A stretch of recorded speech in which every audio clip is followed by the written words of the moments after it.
again, and welcome to today's home hint from Boulder Home Inspection. If you follow along with my home hints, you see that when I'm doing home inspections, I try to give you some insights into some common things that I find in home inspections. And in today's home hint, I want to talk about fireplaces. That is the older zero clearance fireplace. And if you want to know more about these types of fireplaces, I've done a few long form videos on YouTube under Boulder Property Inspections to give you a little bit more insight. But today's home hint will be only a couple of minutes long. There's a lot to unpack here, so let's get started. So we're looking at what we refer to as a zero clearance fireplace. And these fireplaces were basically the replacement of the masonry fireplace, which required a lot of cinder block, a lot of brick, and a mason to do them. So in the 1970s, they come out with these. In the early 80s, they were very popular. The claim to fame was that they were zero clearance. Most of the time, you could put the framing basically right up against them. But they didn't tell us at the time, and again, they were a good idea, but they didn't realize that they were not very efficient. So whereas the older masonry fireplaces, they would heat up at least, and then the brick would give off some heat for a little while. These ones were drafty, and they didn't give off a lot of heat. So I can show you through the thermal camera.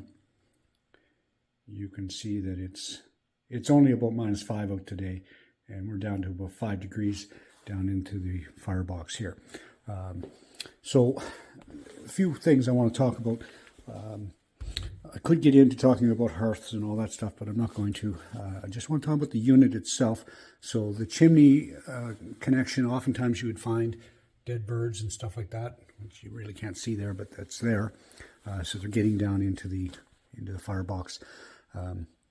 The firebox itself is just metal with a little bit of refractory, so concrete.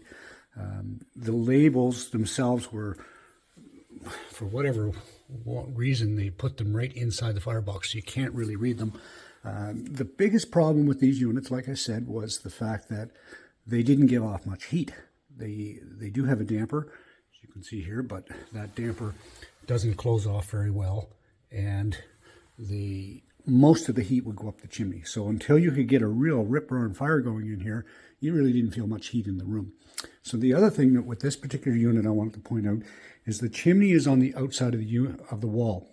So it runs up through the wall and then outside.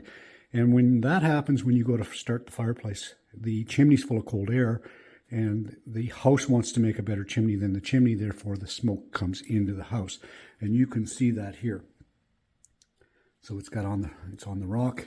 Where I first noticed it was where it came out above the mantle here. And I thought, well, maybe there was a fire, but I don't think so. I think it was just smoking because of draft. So think twice before you're going to put in a fireplace. Make sure that you plan ahead. We don't really sell this type of fireplace anymore. If you find one used and you wanted to put it in, I'd recommend against it. 95% of the inspections I do on this type of unit, people don't use them. They find them too cold. Oftentimes the chimney's stuffed full of insulation. So just a heads up. Hopefully it's been helpful for some of you. And if you want more information, of course, you could always get a hold of me and watch some other videos I've done about this type of topic.